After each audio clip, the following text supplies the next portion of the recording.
Sir ये Pakistani army है सिर्फ सॉफ्ट टारगेट करती है, जिसमें बच्चे हैं, ख़वातीन हैं, तुलबा तालिबात हैं, उन्हीं को क्यों टारगेट करती है? मेरे ख्याल में वो बलूच कौम के खिलाफ लड़ रही है। उस फिर उसमें जब भी ऐसा हुआ है बलोचों के साथ, अभी ये पहली दफ़ा नहीं है कि बलोचों के साथ इस तरह किया जा रहा है। उसमें इतिहास में हिस्ट्री में इस तरह के कई वाक़ियात हैं। उन्होंने तो फिर बाद में इन सारी चीज़ों को माना कि एक अनुशेरवान नाम के एक बादशाह थे, पर्शियन किंग थे। तो वो उन्होंने बलोचों के बारे में कहा था कि उनके बच्चे भी मारो, उनके बूढ़े भी मारो, थोड़े से लोग आपको दिखें उनको भी मारो, ज़्यादा दिखें तो उनको भी मारो। तो उन्होंने जेनोसाइड किया था, बिल्कुल अनाउंसमेंट करके जेनोसाइड किया था।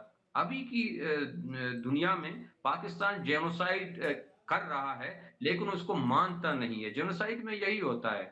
आप जो देखिए, जो लोग लड़ाई का हिस्सा नहीं है, देखिए कॉन्फ्लिक्ट में आप बलोच कौन आज़ादी नहीं चाहेगा बलूचिस्तान में? जो लोग हमारे साथ लड़ाई में शामिल नहीं हैं, वो भी आज़ादी चाहते हैं। लेकिन आप जो कॉन्फ्लिक्ट का हिस्सा नहीं हो, जिसके पास बंदूक नहीं है, जो आपसे नहीं लड़ रहा, मेरे ख्याल में इसको ना बलूच सरमाचार को टारगेट करना चाहिए, ना इसको पाकिस्तानी फ़ौज को टारगेट करना चाहिए। उसूल तो यही है, होना तो यही चाहिए, लेकिन पाकिस्तान इस तरह की चीज़ों पर बिलीव नहीं करता। इसलिए वो अगर मैं बलोच स्ट्रगल में शामिल हूँ, बीएनएम एक पीसफुल पॉलिटिकल पार्टी है, एक आर्म्ड पॉलिटिकल पार्टी नहीं है। लेकिन मैं यहाँ पर पीसफुल एक पॉलिटिकल पार्टी का हिस्सा हूँ, मैं बलूचिस्तान की आज़ादी चाहता हूँ, तो वो वहाँ पर मेरे घरवालों को परेशान करेंगे।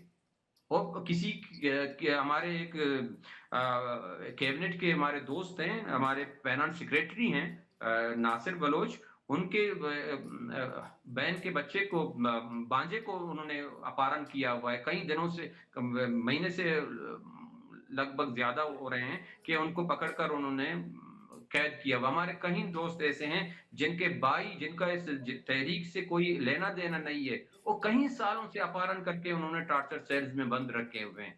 और कइयों को जाकर जिस तरह मैंने एक जर्नलिस्ट अब्दुल लतीफ का ज़िक्र किया, उनको घर में जाकर उन्होंने गोली मारी है, उस महिला खातून का मैंने ज़िक्र किया। तो ये कनेक्शंस हैं, ऐसा नहीं है, मैं नहीं कहता, उनकी हमदर्दियाँ ज़रूर बलूच तहरीक के साथ हैं, उनके रिश्तेदार बलूच तहरीक के साथ होंगे।